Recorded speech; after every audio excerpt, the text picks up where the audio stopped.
Welcome to Cheaper Than Therapy, a podcast that journeys into conversations that demystify, destigmatize, and desensitize what goes on both inside the therapy room and in daily life. I'm Vanessa Bennett. And I'm Dene Logan. And we are seekers, soul sisters, and holders of sacred space. Every week, we sit down for soul-provoking conversations with fellow seekers, thought leaders, change makers, and even real people during live coaching sessions as they navigate the hard work it takes to be a human. This is Cheaper Than Therapy. Hey, everybody. Welcome back to another episode of Cheaper Than Therapy. Today, we are talking to Pam. And Pam wrote in wanting to talk about, it's funny because at the very end of what you wrote in, you said, I'm feeling like these are all related. They feel related. Are they related? Which I loved because the answer I would always say is yes. But it feels like they might not be, but there for sure are. So I loved your first sentence: impatience, insecurity, impulsivity, and self-sabotage, right? And it sounds a little bit like there's some anxiety going on in a new-ish relationship around if they don't reach out, you want them to, and it makes you maybe a little anxious when they don't. And like, how do I get vulnerable? But there's this fear of them leaving, right? And so I think what I'm gathering is a lot of anxiety in this relationship that's coming up, but I'd love to kind of hear more from you about what's going on. All of my anxieties that I had with dating before started popping back up, which if I'm single on purpose, they're not going to pop up for me to deal with. So I need to deal with them. But he's very similar to me. So like, I feel like I should be bothered by the lack of communication in text, but I don't know why. And it just kind of like, I know the right things to say. I know the correct behaviors, but my emotional brain, I guess, just goes haywire and is like, no, that's not right. That's not right. You need to be reaching out. You need to be in touch all the time. You need to make you a priority. And I know that's not realistic. So like my brain just spirals and overwhelming, to say the least. Dene, you look like you have to say something. I'm like waiting. So I have like 5 questions I want to ask. So tell me a little bit about, without going too deep, right, for sake of time, but tell me a little bit about your experience dating in the past. So you kind of said that this feels like a historical pattern of yours to kind of go into the anxious spiral of like wanting them to kind of reach out, be more present, communicate more. Does that feel consistent? Yeah. So I was in a relationship for 6 years, and then he ended up cheating on me. So that caused a lot of damage there, especially the way I found out. And then I was okay with being single, which is different than being single on purpose, I've learned. So I was okay with being single, and I was kind of dating, and then I got on the dating apps, and I kind of fell into that dating app pattern of like in love until not in love anymore, instead of like learning to get to know the person in like that path and that process. Like I was just super urgent to like meet my person and be like, no, right away, like, is this going to work or it's not going to work? And like, you need to do all the things now or not.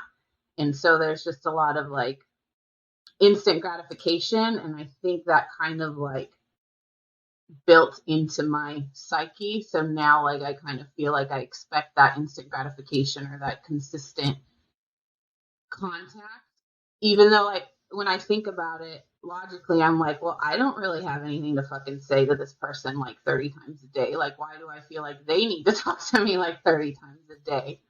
So again, I know in theory, like what's appropriate and what to say, and I don't act on those impulses anymore. So I guess that's growth there.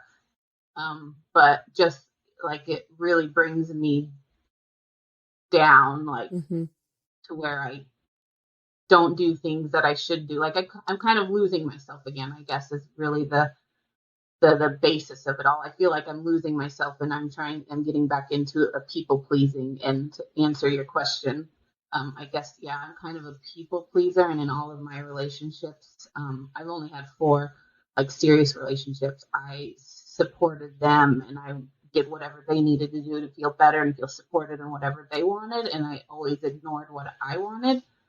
So, yeah, there's that. Yeah. I mean, Pam, already there's so many of the ways that you are questioning and in the inquiry that are just like making my heart burst. I just love it so much. You're asking so many amazing questions already. And I think you're absolutely right that we can be single on purpose forever and just chilling, and it's completely copacetic and easy. And that is the purpose of relationships a lot of times, to bring some of this discomfort to the surface. I think relationships can be, as John, Vanessa's partner, often says, some of the richest soil for our own growth. And, one of the things you said that sort of perked my ears forward, as I love to say, is you said, I'm constantly in the space of the anxious questioning of, is this going to work? Is this not going to work? Which I find is often the case in our relationships. You are doing the work of learning to stay with yourself in those moments. And how do I have a different conversation with myself? Meaning, none of us know if any relationship is ever going to, quote, work. What does that even mean, right? People can be with people for years, and all of a sudden someone can change their mind, or something can happen, and, someone can fall in love with someone else. Like, all of these things are or always somebody could die, by the way, like that, the real unknown. They're life things, right? Mm-hmm. The illusion of certainty that we've been sold as a society isn't real. I love to steal an Abraham Hicks quote, which is, we'd say, I like you pretty good. Let's see how it goes. Like, as another way of sort of reframing what we're doing here in the long term, because ultimately it's an illusion that any other person ever belongs to us. Even if it's an amazing attachment and we love each other so deeply, like Vanessa said, we're not given certainty with anybody, no matter what. That person could die. And so how do I stay with myself in the inquiry of, what does this feel like right now? What feels true about our connection right now versus the story of what I need to know in the future versus me sort of recollecting like how I've been hurt in the past. How is the actual connection between us feeling right now? And if I don't know, because maybe they're not here, how am I feeling within myself and my connection to me right now? Yeah. And how does that feel? What does that bring up, I guess?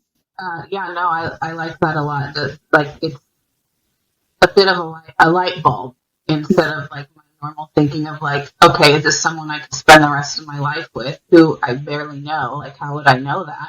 To, like, how does it feel right now? Like, right now it feels good. Right now it feels good to go on another date. It feels good to do this next thing.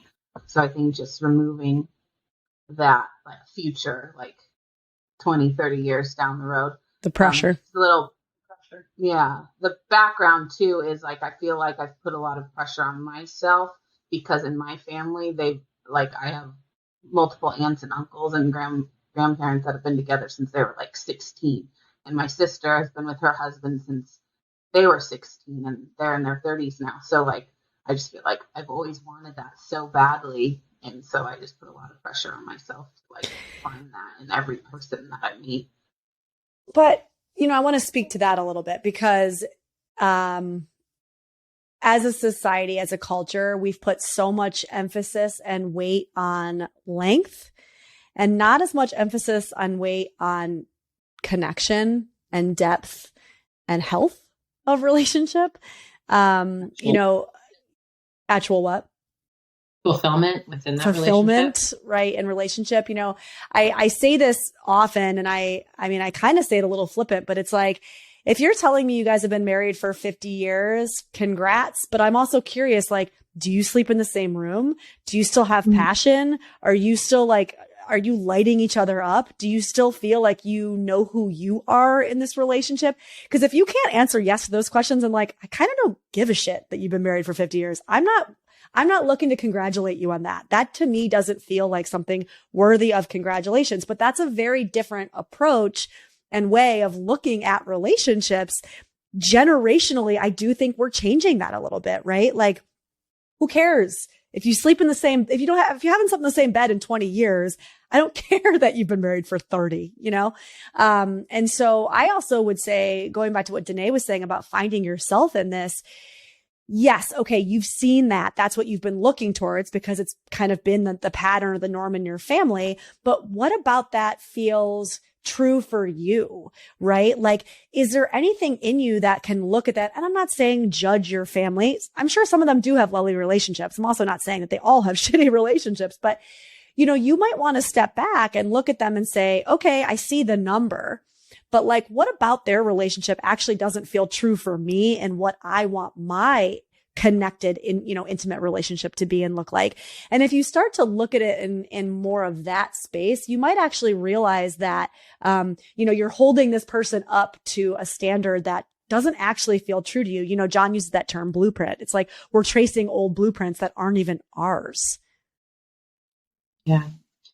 Yeah. And I just kind of want to add to what Vanessa said. I think not only do we live in a society that sort of uses longevity as the marker of success within relationships, we're also really conditioned to believe that the ending of a relationship somehow equates to failure.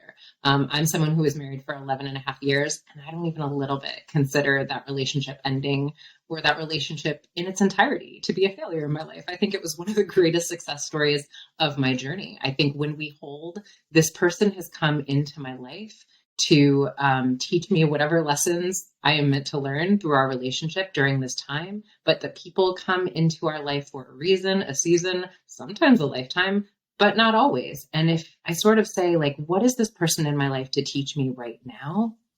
Versus, am I going to have a lifetime with this person? And that's the marker of whether or not this relationship is a success. I just think it feels so different to our psyche, Yes, I love that. The blueprint for sure. Like I've just put a lot of pressure on because of that.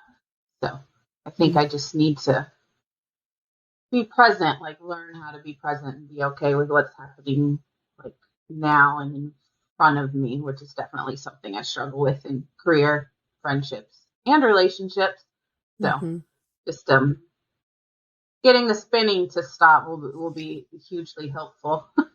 Well, let me offer you maybe a tangible tool that you could play around with in kind of starting this exploration or starting this part of your journey, right? So anxiety is usually we're in the future and we're living in fear, right?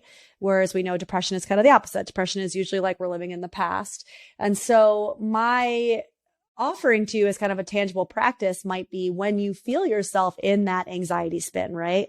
When you start to feel yourself kind of getting wound up and starting to be like, I need this person to text me and like, that feeling, that like, oh God, I'm leaving my body kind of feeling. If you have the wherewithal, maybe not in the moment, maybe it takes a little bit of time to say, what am I afraid of right now? Mm-hmm. What's the story I'm telling myself right now? And just start to talk to yourself. Like, what is that fear? What am I afraid of? Right.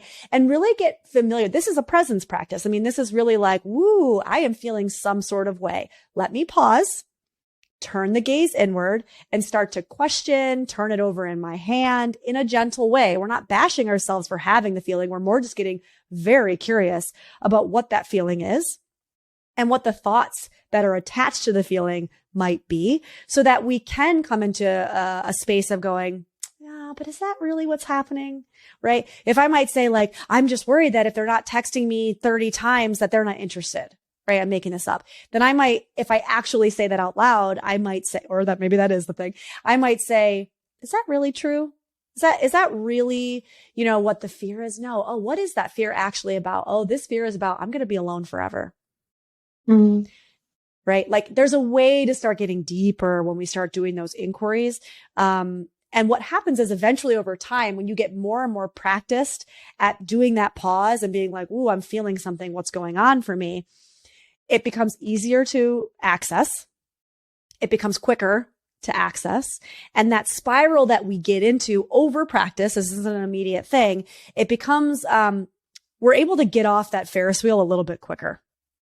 We're able to self-soothe in those moments a little bit quicker, right? Okay. So if I'm logically able to say that's not true, if I'm logically able to see that that's just my anxiety brain stepping in, trying to protect me, acting out of fear, what can I then do in this moment to maybe soothe my nervous system a little? Maybe I need to get outside. Maybe I need to go for a walk. Maybe I need to get in my body. Maybe I need to do some movement. And those are toolbox things that you kind of learn and that you know about yourself. But it becomes like a step 1, step 2. Step 1, what's going on? Internal inquiry. Step 2, okay, how do I soothe the nervous system to kind of try to get that thinking brain back online? Yeah. And in doing the tangible work that Vanessa's talking about, what you're teaching yourself is I've got me, I can depend on me. And it's sort of, it's like a retraining of the brain, actually. Mm-hmm. So when I start to go into that fight or flight response, and it is actually like the fear of it, like, because we're not sort of playing the tape through on like, it's just the catastrophe. It's just the he's not interested in me and I'll be alone forever, like Vanessa said. Whereas if we keep playing the tape through and keep like staying with ourselves as we're processing the thoughts, I love to like keep the tape going. And if that were true, what would I do? Right? In the past, when a relationship has ended, what have I done then? You just gave us like the most beautiful example of the way that you taught yourself through a long period of time to be single on purpose, to take care of yourself well. So I know how to do that. I have to remind myself I've been here before. I'll be okay again, right? And you can do those in those moments, or do that in those moments. But as you reach into the toolkit Vanessa's talking about and utilize some of those tools for yourself, what you are teaching yourself is I actually know how to be in the sacred space of my own solitude, even when I'm in relationship with another person. And if I can't do that, I'm not actually in relationship with this person, right? Even when I'm with him or even when I'm away from him, I'm sort of in that space of, I need him to be that balm that soothes me when I feel activated, right? That's not about him. You're not actually seeing him, right? But if I'm good and my nervous system is regulated, then I can be present with him and I can actually tune into who he is, what's happening for him, right? Because I don't need him to take care of me. I don't need him to be the thing that's bringing me back to, right? I'm I'm safe. good. I'm here. Yeah. Okay. Yeah, that makes sense. And the toolbox things for sure will be hugely helpful. Good. Okay. Well, so Pam, do us a favor. Keep us abreast, keep us posted, all the things. Let us know how you're doing, put some of the stuff into practice, do some more thinking, some more kind of reflecting, maybe some more journaling around this topic, and just let us know, let us know how you're doing. Let us know how it's going once you start to kind of practice, right? We know this isn't a light switch. It doesn't just like happen once. This is a lifetime of work. So as you start to build this muscle of, okay, turning it inwards, self-soothing, I've got me, proving it to yourself, proving it to your nervous system. I would just be curious to know kind of how you're doing on the other side. Yeah. And the only thing I really want to name, Pam, is you are already, I can hear so much from the way that you're already speaking. You're in the process. This is actually really exciting to me that you found this relationship, because it's like Vanessa often says, like, we do the work by ourselves and then we get in a relationship and we sort of take that work on the road like a band, right? And so now you're in the space where you get to put into practice all of the things that you did while you were single on purpose in a relationship with another person, because I kind of think we should be single on purpose forever, even when we're in partnership. We should still be in really sacred relationship with ourselves. And then we're able to show up for that relationship just as the version of ourselves that we really want to be, Awesome. Yes, I very much appreciate it. And my love-hate with social media, similar to Vanessa. I found lots of resources to kind of help me be here today at the risk of sounding dramatic, but it's invaluable stuff. And I appreciate it. And I love you guys. We appreciate you, Pam. Thank you for coming on. And I think this is going to help a lot of people. So I appreciate you sharing your story. I hope so. Okay. Be well. Thank you guys so much. Pam.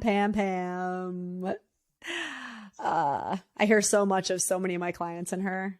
I mean, in myself, in my own way. She's like so on the precipice. I love from the jump how she's already identifying so many other things that I felt like we would say to her. And I'm like, oh, she's just ready to like really start to integrate what this work is while you're in a relationship with another person, Yeah, I feel like if more of us could get to a place where we're constantly reframing and seeing the relationships in front of us as that soil, as that jumping off point, as that mirror, does it feel like it in the moment when your anxiety is spinning and you feel like you can't breathe and you want to die? No. But if I can continue to come back to, holy shit, what is this here to teach me? And look, I do the same thing with my kid, right? Like when I'm in that like overwhelmed space, I mean, am I doing it in that second? No, probably not. But every time I'm able to bring that reframe back around, blow off the dust and be like, okay, let's put this reframe back on it. It's so powerful because this is how we learn. We learn in relationship to other people, and you mentioned this when we were talking to her, but so often I'll say, like, if you look at the inner work that we do when we're alone, as writing, as a band, writing an album and recording it in the studio, but you have to look at when they go out on tour and they get all that feedback. That's how they learn if their their album is good or not. You got to go on tour, and that's what relationships are. They are just such rich soil for that. Yeah, absolutely. I think, again, as I said to her, I think it's such an exciting time because she's really she has the awareness. She's not sort of like in the autopilot space. You can hear her even in the moments having the recognition of, oh, this is anxiety coming to the surface because now I'm in relationship again. And all of the things that I haven't had to feel while I was single are coming to the surface. And I don't care who you are, how much work you've done. I always say, like relationships bring back all that stuff. And just all of a sudden you're like, what is happening to me? I feel like I'm losing myself again. And beautiful, right? Because that becomes the work. Like, how do I stay with this? How do I stay with myself through this as it comes up? Yeah. And also just remembering that, like, the idea of it being a journey, the idea of it being a process, like you do have to continue to remind yourself that this is a muscle that you're continuing to strengthen, right? Like, I would never go to the gym once and expect to leave with rock hard abs. I mean, that would be great, but ain't gonna happen, That's how this stuff works too. We keep coming back to it. We keep, and look, I get it. Sometimes that feels exhausting. It feels daunting. I just want it to be better now. Well, not in this human body, not in this human experience. That's just not what we get. That's not what we're served up as human animals, and the more I try to fight against that, and I want myself to be fixed and not anxious and not this and not experiencing this, well, then you can be a robot, but that's just not realistic. And we kind of have to laugh at ourselves sometimes. I have found sometimes that bringing humor into that, where I almost like, when I'm aware of those thoughts and I can find the silliness in it, and I can be like, really, Vanessa, you just expect to like never feel anxious, and I can kind of poke fun at it a little bit. It reminds me of my humanness. It almost grounds me in my humanness a little bit more. And I think it's hard to find humor when we're suffering, but if we can find just an edge, just a drop of humor in that suffering, that normal humanness that we go through, it really does help. And just the illusion that we would even want it to be that way anyway. Right. Wouldn't that be so boring? Can you imagine how boring our life would be if everything was just like, no, I just know exactly what's going to happen and when he's going to text me and how it's going to look like. You would be over him in 10 seconds, bam. Like, that's not really what you want. And how do I say, like, this is exciting. Like, I love the idea of like reframing anxiety as excitement, right? Like, I'm sort of like embarking on something new and the unknown. And like, yes, there's a lot of feelings coming to the surface, and that's not all anxiety, but certainly like the newness of something that I'm learning to do. We can hold that way if we practice it, I feel like so many of you just listened to this episode and are probably all shaking your heads and can nod along with us because we've all been there. So we do. Yeah. Thanks for hanging out with us here on Cheaper Than Therapy. We really appreciate you sharing your time with us. We mean it. We're so excited to announce that we're bringing back our now annual intensive retreat to kick off the new year. We call it From Self-Abandonment to Inner Belonging. It's going to be the first week in January 1st through the 6th in Carefree, Arizona, at the most incredible location, Savannah Wellness Resort and Spa. Yeah, so during this week-long immersive experience, we're going to be supporting you in doing the work that we are most passionate about doing with our clients, but also with ourselves. This work is all about pattern interruption, taking a hard look at the ways that we've been living that aren't necessarily in alignment with our full potential. Some of the ways we've been societally conditioned to abandon ourselves as a way to maintain our relationships, no matter how unfulfilling. So tangibly, what that looks like is working to understand our codependent patterns, doing a deep dive into shadow work, what that is and how we can start to understand our own shadow, using the tools from our background in depth psychology to support you in living a life that feels like it's filled with meaning, and moving into a more interdependent way of operating in all of our relationships. So if all of this sounds like work that you're feeling called to do in your own life, we would absolutely love for you to join us in January. Yeah. So head to the link in each of our Instagram bios, or you can go to Vanessa's website under retreats for some more information. And we just can't wait to kick off another New Year's together in Carefree.